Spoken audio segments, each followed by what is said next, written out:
and let us all do we can to build a better future. And you know what? We need to come up with a graphic called Jimmy Dore was right. All of independent media was right. Learn this whole thing about Russiagate and, of course, this horrible conflict that's happening in Ukraine. Let's be very clear on this, okay? Especially what's happening in Ukraine.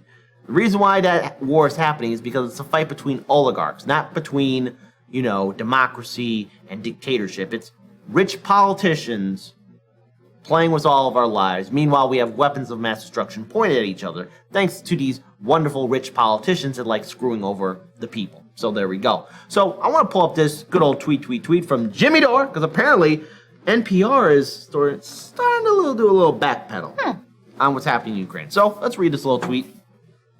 Nice of NPR to report this after all the money was already gifted to, hold on, can we just get a little bit more zoom in, because I think we are missing out on some. Okay, there we go. Nice of NPR to report this after all the money was already gifted to the MIC and after they cheered on Ukraine and Zelenskyy as freedom-fighting Boy Scouts instead of corrupt tools in bed with literal Nazis. So let's talk about this article.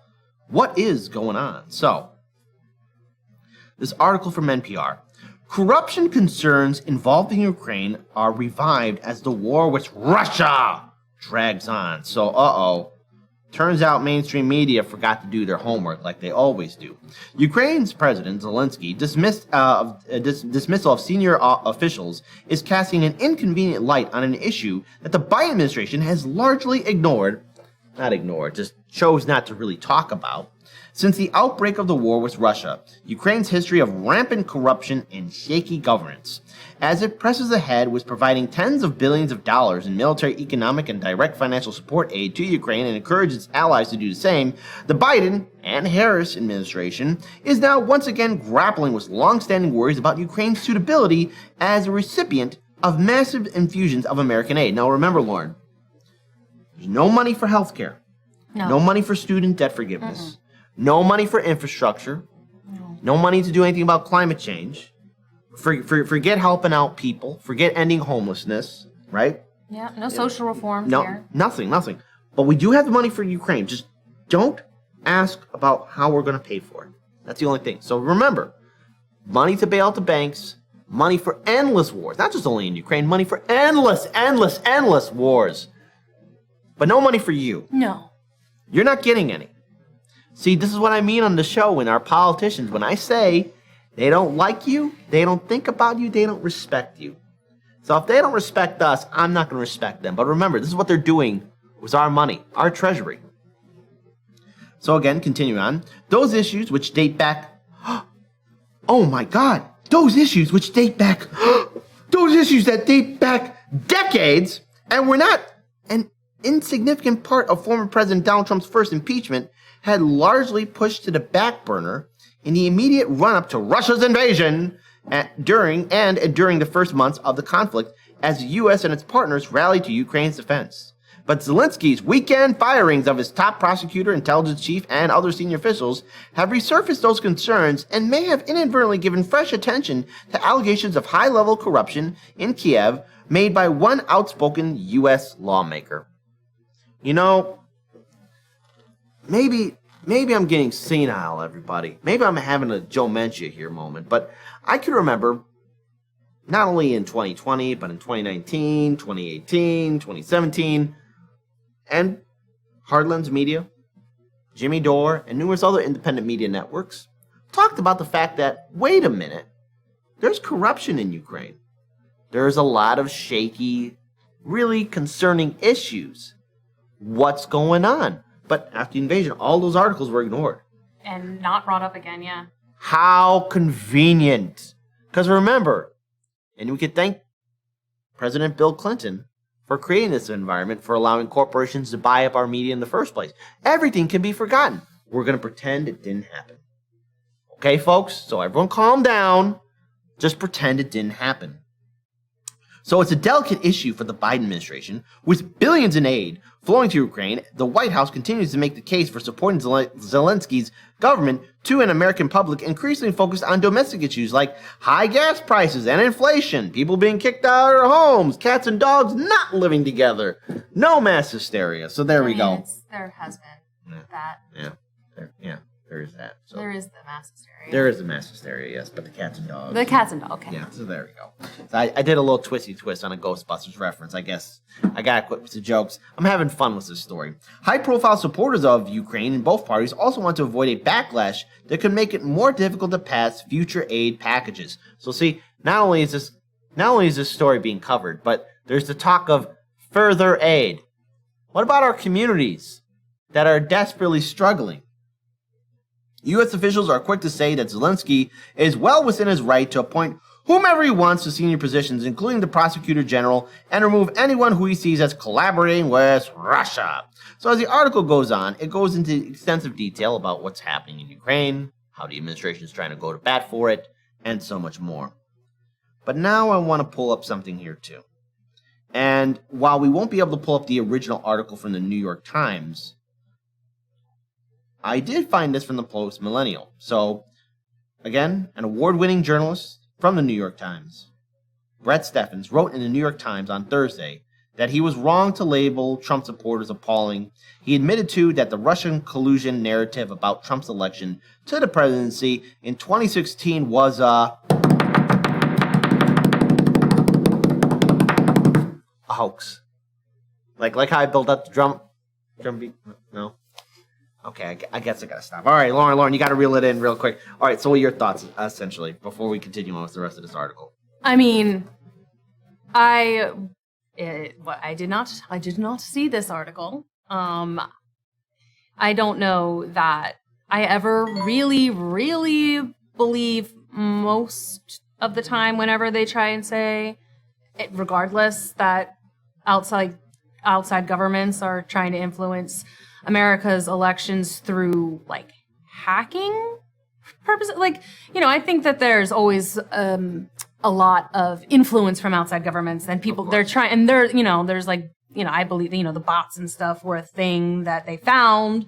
So like there's some things that I'm like, yes, absolutely, sure, but and his whole thing about everything being a witch hunt is nonsense. Well, Trump is, first of all, the whole thing about our entire political system is it's open for corruption thanks to the Supreme Court. Anybody, very easy. Anybody can buy into our election now. That's the real truth. Well, yeah, because I think that's what lobbyists and everyone, like, that is how people get elected these days, is because corporations and lobbyists who has the most money give them money, and then they get to stay in power. Like, that is how the elections are won these days. It has nothing to do with what people want, and it has nothing to do with the issues at hand. It is only who is buying the political seats. So if those people are in Russia, sure, fine. Whatever, I'm not surprised. If they are not in Russia, that's also not surprising. It's who's got the money is who's got the power, and that's always been the case, but it's becoming even more egregious these days. It's all about who has the power, who has the dollars, Lebowski. That's all it is. So, again, continuing on, the New York Times was awarded a Pulitzer for exposing the ties which were provided to be not based in fact. In fact, the Federal Election Commission fined both the Democratic National Committee and Hillary Clinton's 2016 presidential campaign for lying about funding behind the Steele dossier, which was used in an attempt to link Trump to Russia and discredit his campaign. That dossier was proved to have been fabricated by Democratic operatives and fed to attorneys being paid by Clinton's campaign. The New York Times, among other outlets, each of them all winning numerous awards and getting undeserved praise in corporate media, began reporting on this in 2017 on the alleged ties between Trump and Russia, which was alleged to be for the purpose of Russia meddling in U.S. elections to help Trump's election bid. The Times wrote 10 articles on the subject, and after the revelations, many of which were exposed by Molly Hemingway and the Federalist, came to light, Trump asked the Pulitzer Prize Board to reverse the wins. The board refused, despite the apparent falsehoods that underlay the 10 articles that were awarded, to overturn them. Yet Stevens, writing for the Times, has read the evidence as well and revealed that the paper that won the awards was guilty of believing in falsehoods. So let's stop right there for a second. So is it also saying that, like, all the stuff that they found tying Rudy Giuliani to, like... Well, there are business ties, but in regards for Russia being solely responsible for giving Trump the presidency, that's... Oh, no. I didn't... Okay, yeah, no. Russia was not the only The American people did Yeah, that, yeah, and the the American- Electoral College yeah, did that. Yes, exactly. Like, that. Okay, yeah, because I was like, there was at least some foreign influence there, and that they lied about and pretended all didn't these happen. politicians. But like, Well, here's the thing: all these Democratic and Republican lawmakers, yeah, they have business ties, but it wasn't to the extent in which the Clinton campaign, the Democratic Party, was saying that Russia hacked the entire system as a whole, and everyone was worried about election integrity, all the while ignoring the fact that in 2016, during the Democratic primary, no one was concerned about election integrity when the DNC, and the Clinton campaign were working together to deny Bernie Sanders the nomination. So that's a thing. But no one ever investigated into that election. So what we can take away from this is that, once again, this is another example of corporate media showing its rear end to us all. And they're not going to suffer any consequences until we as citizens say no more. This is why we need independent media. This is why we need real fact checkers. And this is why we got to break the monopoly that corporate media has over the American people. Because when you spew out propaganda, it's not only just Russiagate, but weapons of mass destruction in Iraq. A lot of media outlets were deeming that as a fact. Let's look at the Hunter Biden laptop story. In 2020, everyone was saying that was Russian propaganda. Then just a few months later, earlier this year, it was revealed that the laptop is real. We've all seen the images, and there's already some trouble for Hunter and his marriage. You know, things look pretty rocky. No pun intended about the rocks. So there you go. So what can we all take from this? Independent media is needed. And so for all those people on social media, all those coveted blue checkmark people who are saying, oh, you don't believe in Russiagate, oh, you're a Russian sympathizer, or you're a Trump supporter, oh, you're not standing with Ukraine and Zelenskyy, oh, you're an evil person, you're a fascist. Don't question anything, it's fine. See, you gotta question things, you gotta call things out, and yes, all these previous articles about Ukraine and everything else that happened before the lead up to this devastating conflict that's happening there are relevant. We have to look at those stories. They do talk about corruption. They also talk about other questionable activities that said government was doing in Ukraine. We have to look into this. And the fact that NPR is now shining a light on, wait a minute, something's not adding up. You can reference all the other previous articles that happened. You just can't sit there and pretend that they didn't happen, or they don't exist, or that people aren't paying attention. Corporate media doesn't respect us the same way our politicians don't respect us. They're assuming that all of you are too stupid to figure things out on your own. So everyone, you already have the Library of Alexandria at your fingertips, right here in your hands. Go ahead, look up those articles that a lot of these esteemed and wonderful authoritative sources have already covered on. They did their homework. Lauren. I just feel like we like to have a fight.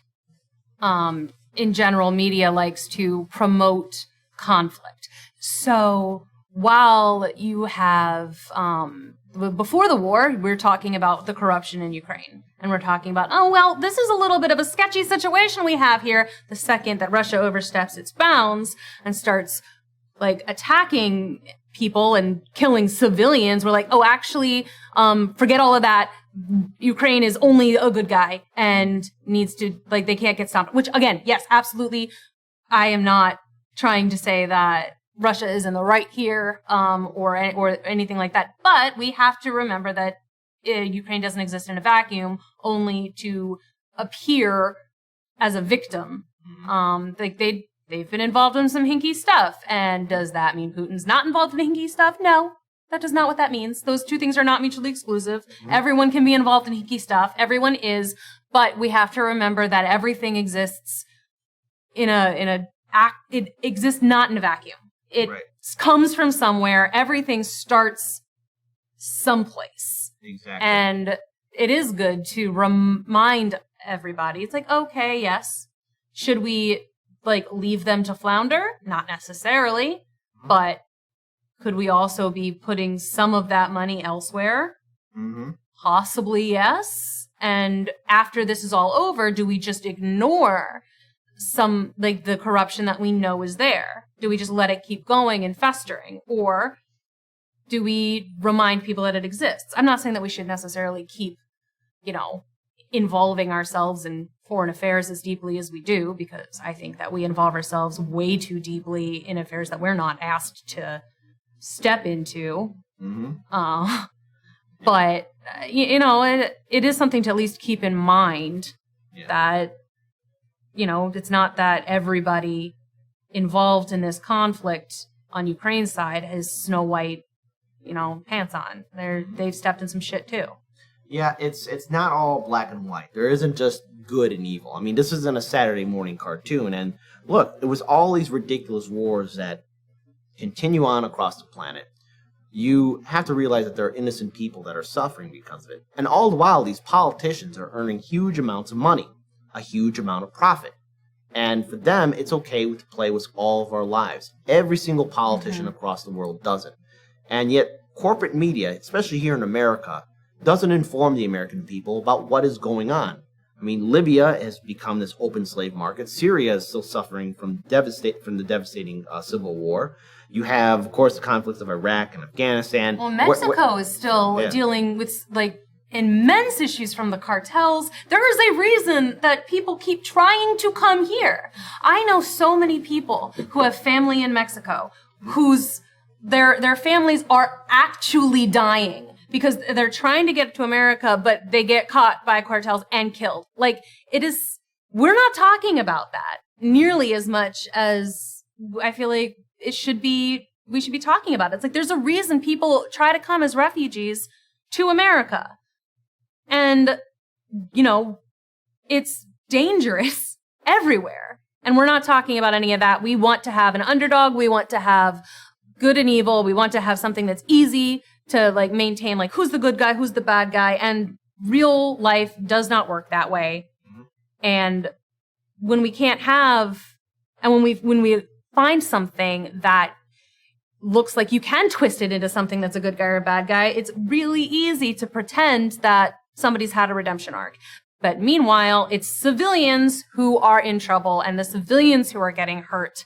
And it's the average, everyday people who are screwed over. And look, the job of the media, the job of real journalism is to shine a light on corruption. Shine a light on the abuse of power. I just want to read a few short excerpts from the article. You don't need to show it up, FaZe. But Stevens also finally admitted that the narrative of Russia collusion, the Steele dossier, and all the bogus allegations gratuitously parroted in the mainstream media that flowed from it was an elaborate hoax, and that there is just no other word for it. However, Stevens still argued that he would not be morally wrong to lambaste Trump's current supporters, the ones who want him back in the White House, despite his refusal to accept his electoral defeat and the historic outrage of January 6th. Stevens' columns comes as Democrats are looking at the real potential for big losses in the midterm elections this fall. Now, the Democratic Party could have avoided this. And the thing is, a lot of people in independent media have been calling out the Democrats for being hypocrites. And Jimmy Dore, Hardlands Media, Convo Couch, Revolutionary Blackout Network, and so many other networks. Apologies if I'm missing anyone, but we have been shining a light on how the Democrats have failed, and are using continuous excuses to lie and mislead people, just like the Republican Party does as well. So if the people who are part of Vote Blue No Matter Who, the people who have the blue check marks, are now starting to, eventually maybe you'll wake up to the fact that you've been, ignoring the real truth that's happening. Start waking up. Stop being a puppet to the system.